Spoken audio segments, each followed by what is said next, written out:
Good morning, children of 11th class NCERT for second chapter का last topic हम पढ़ रहे हैं। इससे पहले हमने आपको वायरस पढ़ाया था। वायरस में हमने कहा था कि मेरा एक लास्ट टॉपिक बचा हुआ है वायरस। तो आज हम सबसे पहले वायरस के बारे में पढ़ते हैं। वायरस क्या है और वायरस कहाँ से आए, वायरस की खोज सबसे पहले किसने की। तो वायरस क्या है? वायरस की जो उत्पत्ति हुई वो लैटिन भाषा से उत्पन्न हुई।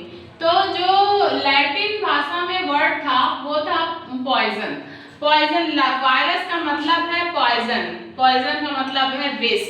मतलब नाम से ही स्पष्ट होता है कि जहाँ वायरस है वहाँ विष है। निश्चित रूप से वो वाला जिस पार्ट में एनिमल के या प्लांट्स के जिस पार्ट में वायरस एंट्री कर गया वो उस पार्ट को लेकर के गया।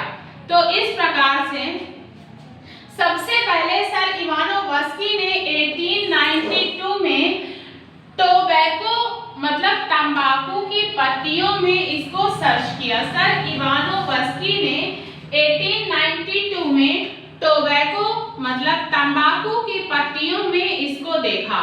उन्होंने यह देखा कि ये जो वायरस है, जो इन्फेक्टेड पत्तियां हैं, जो इन्फेक्टेड लीफ हैं। अब जैसे एक मान लीजिए ये लीफ है और इस लीफ के संपर्क में हमारी दूसरी लीफ भी आ गई।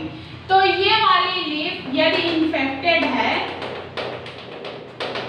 तो इस वाली लीफ के उसके संपर्क में आने पर हमारी ये लीफ भी इन्फेक्टेड हो गई। मतलब इसमें भी पॉइजन आ गया। इसके संपर्क में यदि तीसरी लीफ आई तो वो लीफ भी इन्फेक्टेड हो गई। तो इस तरीके से हम देखते हैं कि जितनी भी लीव्स हैं वो हमारी सभी लीव्स एक दूसरे के संपर्क में आती गई और इन्फेक्टेड होती गई।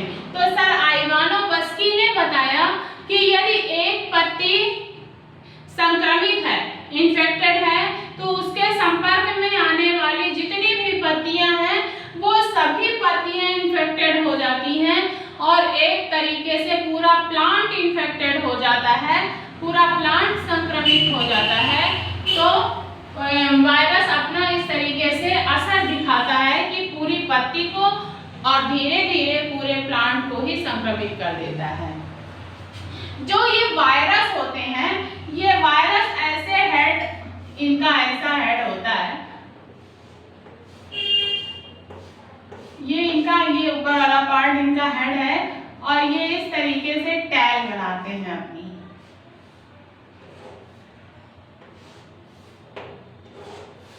जो ये वायरस वाला पार्ट जो इनका हेड होता है, जो मेन पार्ट होता है, ये डीएनए या आरएनए,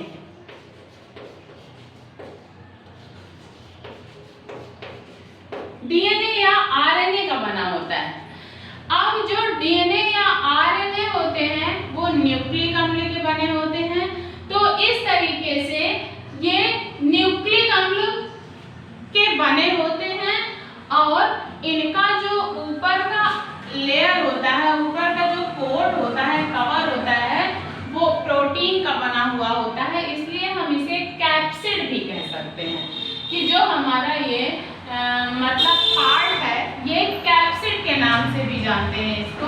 तो इस तरीके से जो इनका ये हेड है, हेड में ओनली यहाँ पर डीएनए या आरएनए ही स्पष्ट दिखाई देते हैं। इसके अलावा और कोई भी सब्सटेंस स्पष्ट नहीं दिखाई देता है। ये सिर्फ प्रोटीन मतलब कैप्सिड के बने होते हैं, प्रोटीन लेयर के बने हुए होते हैं। ये फेजेस होते हैं। फेजेस का मतलब होता है किसी न किसी पर डिपेंड होना। जैसे बैक्टीरियोफेज, बैक्टीरियोफेज को हम ये कहते हैं वो किसी न किसी पर डिपेंड होते हैं, किसी न किसी को अपना होस्ट बनाते हैं। जैसे इकोलाई को ही अपना होस्ट बना लेते हैं। तो इसी तरीके से इन्होंने जैसे तंबाकू की पत्ती को, टोबैको को अपना होस्ट बनाया। मतलब फेजेस से मतलब होता है परपोसी या किसी न किसी पर डिपेंड होना। तो इस तरीके से जो वायरस होते हैं वायरस फेज होते हैं और ये परपोसी होते हैं, किसी न किसी पर डिपेंड होते हैं और किसी के ऊपर डिपेंड होने के साथ साथ में ये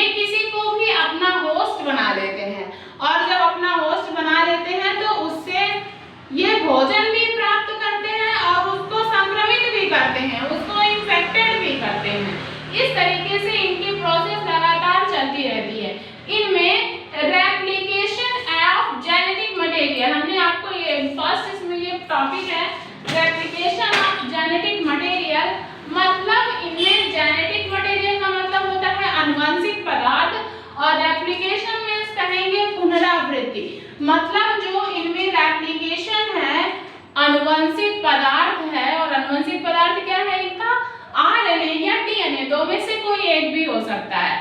तो इनमें यदि आरएनए अनुवंशिक पदार्थ है तो वो उसकी पुनरावृत्ति होती रहती है, मतलब वो लगातार मल्टीप्लिकेशन करता रहता है, द्विगुणित होता रहता है और अब नई नई कोशिकाओं में डिवीजन करता रहता है, नई नई कोशिकाएं बनती रहती हैं।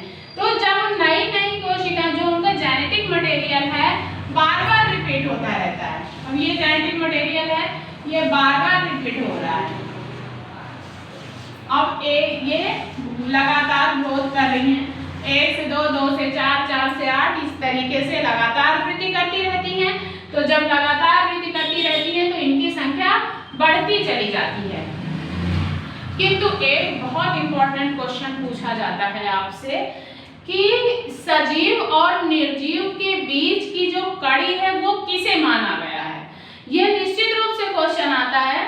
तो मतलब इसको बोल सकते हैं living things and non living things, दोनों के बीच का जो पार्ट है, जो बंध है, वो किसे माना गया है। तो वायरस ही है जिसे हम living things and non living things दोनों के बीच का एक बॉन्ड बांधते हैं, मतलब सजीव और निर्जीव के बीच की एक कड़ी माना जाता है, इन्हें एक चैन माना जाता है, जो सजीव और निर्जीव, living things and non living things दोनों। अब आप कह सकते हैं कैसे, ये क्वेश्चन आप उठा सकते हैं कि कैसे सजीव और निर्जीव के बीच की कड़ी माना जाता है।